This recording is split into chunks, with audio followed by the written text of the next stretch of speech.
I'm Lewis with Rossman Repair Group, and today I'd like to discuss earning reviews for your small business.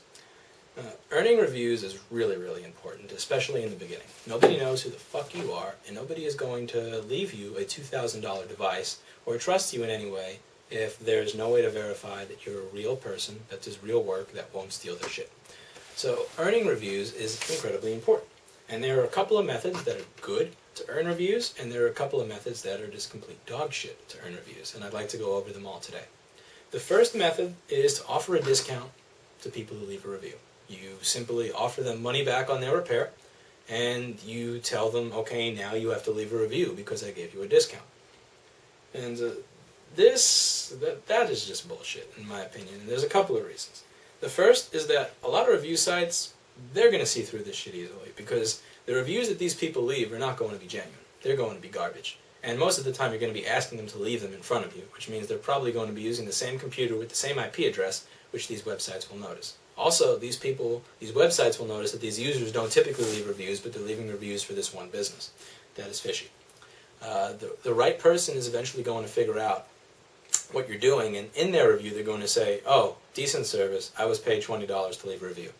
And then everybody's going to read that, and the credibility of not only your reviews, but everybody else's reviews on this site are going to go to shit. So, fuck you for screwing it for everybody else.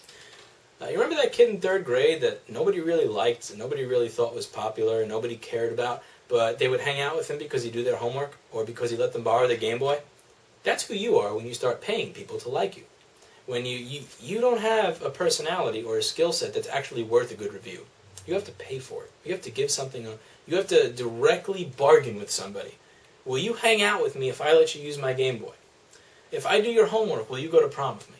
Did you respect that person? Did you want to be that person?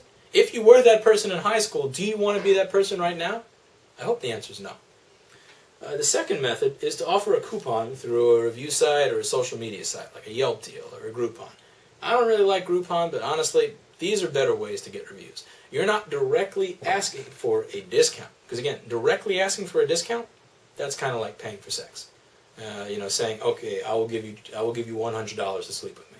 Whereas offering a discount through a social media service, and then receiving customers who are then happy, who are maybe likely to leave a review, that's kind of like paying a cover charge to get into a club where you may meet somebody who you may wind up taking home and sleeping with.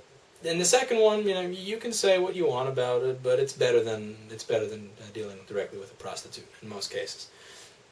And also don't make the mistake of offering, let's say, a 90% or 70% discount through Groupon. They're just ripping you off and raping you. Offer 10 to 25%. Do not offer more, because if you do, you're devaluing your service and yourself. The third method is a fake review. Simply make a bunch of accounts, log in from a bunch of different coffee shops, and just leave a bunch of fake reviews for yourself. There's several problems with this. First, regardless of how smart you think you are, people are going to be able to tell that it's the same bullshit from the same person. And if you ever get found out for it, you will have no credibility. And again, also, fuck you for lowering the credibility of all the other businesses that earn their reviews legitimately, because now nobody is going to trust the reviews on their site once you're outed for being a cheater and a bitch. The fourth method is providing grand opening type deals, where you treat customers just a little bit better, and you may think you have the greatest customer service in the world right now, but just go a little bit above and beyond for the first week or two that you're open. For example, if somebody was paying $130 or $150 to get their hard drive replaced here, if data recovery wasn't physical, I would go ahead and do it for free, just for a short period of time, just as a grand opening special, because I wanted to make these people extra happy so that they would want to come back and tell everybody they know that we exist. And then once we have that reputation with the 60 or 70 or 85-star reviews, then I can start not being like every other business, but charging money for our services.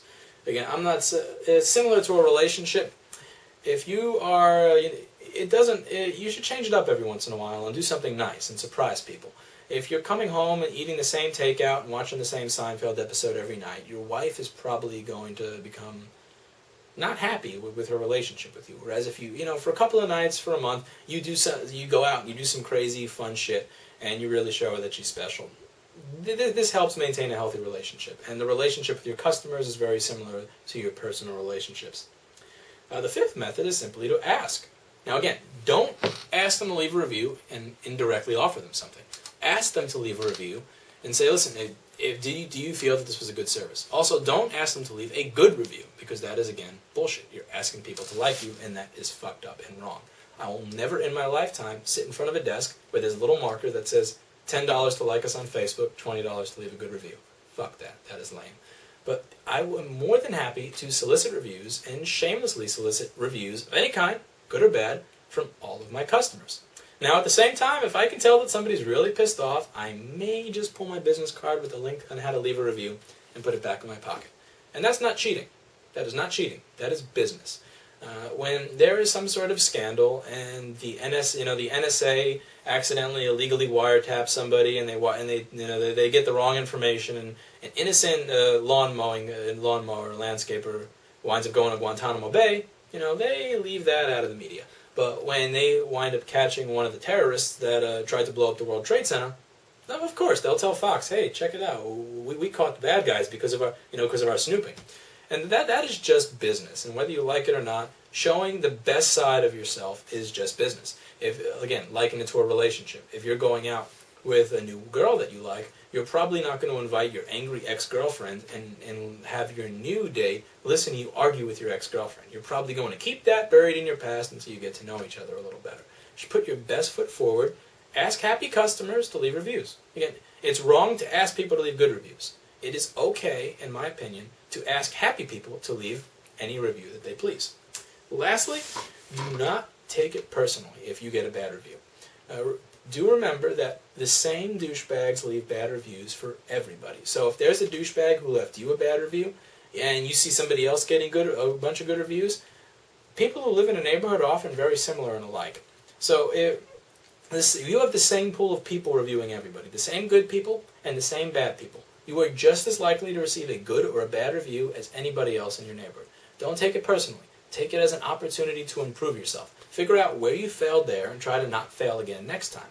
Don't go on some crazy shit unless it's really warranted. If you meet somebody who is just a miserable sack of garbage, some sanctimonious, self-righteous little piece of shit that enjoys bullying people, that enjoys the idea that they have fucked your business and your life up a little bit, because those people do exist. There are people that exist that like the idea that they have the ability, the power to hurt others, and they like to take advantage of it.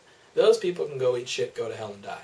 But most people who leave bad reviews are not those type of people. They're just people who feel like they didn't quite get the best service. So reach out to them. Offer them an olive branch. Tell them, I'm sorry that this didn't go the way it seemed. I'll fix it all for, I will make this better, and I'm not going to charge you any additional money. Maybe offer to do a house call to fix whatever it was so that they don't have to go out of their way. Offer them an olive branch. Now, an olive branch is not a full refund. Again, that is paying people to like you, and that is fucked up and wrong. If somebody leaves a one-star review of you, do not tell them, "Oh, we're sorry, we charged you $300 to fix your motherboard, and you don't really, and it took a little too long. Here's your $300 back." That is bullshit, because you did your job. You can apologize, you can offer them a partial refund, you can offer them a discount off their next repair, maybe even an upgrade for free. But do not offer them a full refund. That is being a bitch, and that is paying people to like you, and people will see it if you offer it in public. And people will notice that you're trying to do all this damage control, and they're going to wonder, gee, why is this business trying to do all this damage control? Why are all these people all so pissed off? What did you do to all these people that was so bad that you're offering them $200 and $300 refunds?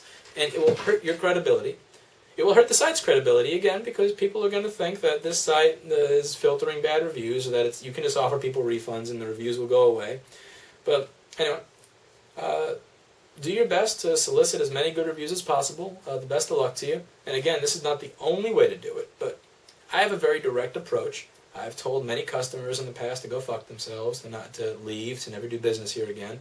And I've done a lot of things where I should have a lot more negative reviews than I have. So if I can get the review set that I have, the way I deal with people, you most certainly can succeed as long as you do your job right.